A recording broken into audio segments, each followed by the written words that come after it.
Hi there, my name is Riley, and I will be doing my presentation about the clinical question, why won't some people have their children vaccinated? So here is my initial concept map that I made.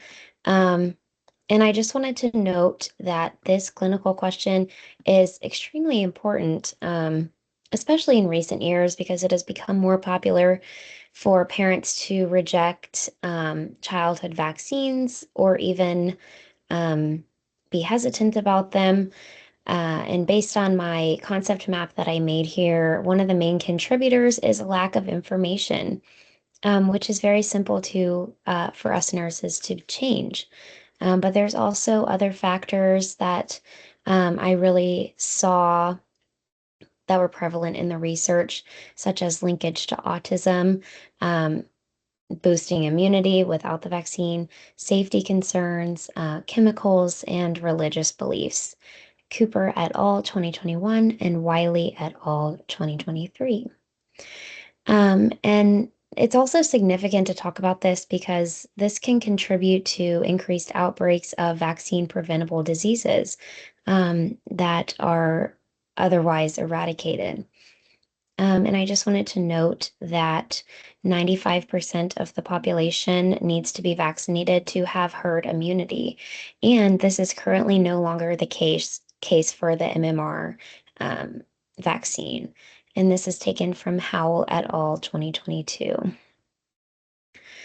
So moving on here, I chose to use the health belief model in this for this clinical question because it can help kind of explain why an individual may choose to participate in a certain healthy behavior, such as a parent choosing to vaccinate their child.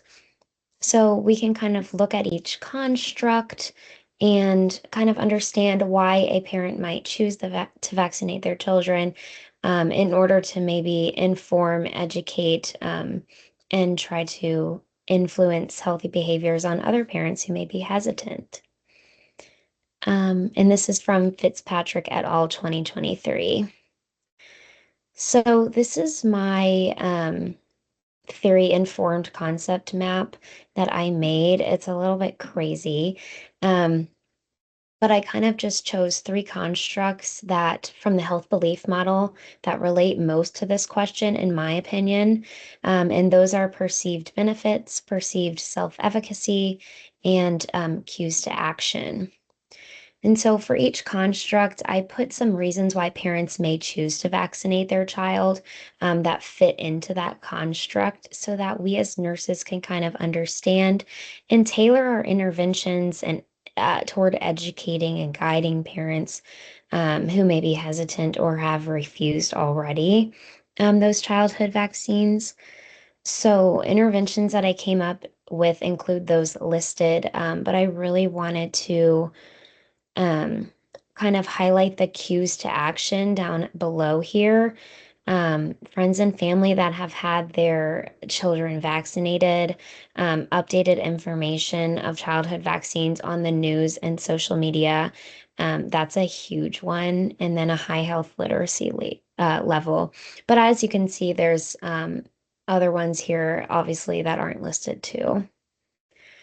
And so, after applying the health belief model and evidence-based strategies, I anticipate that parents will have an increased trust in healthcare.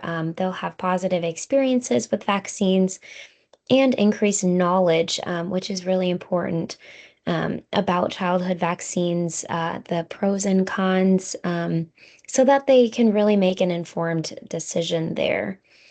Also, I think there'll be a reduction in childhood morbidity and mortality with increased childhood vaccines, and also potentially eradicate vaccine preventable diseases for good.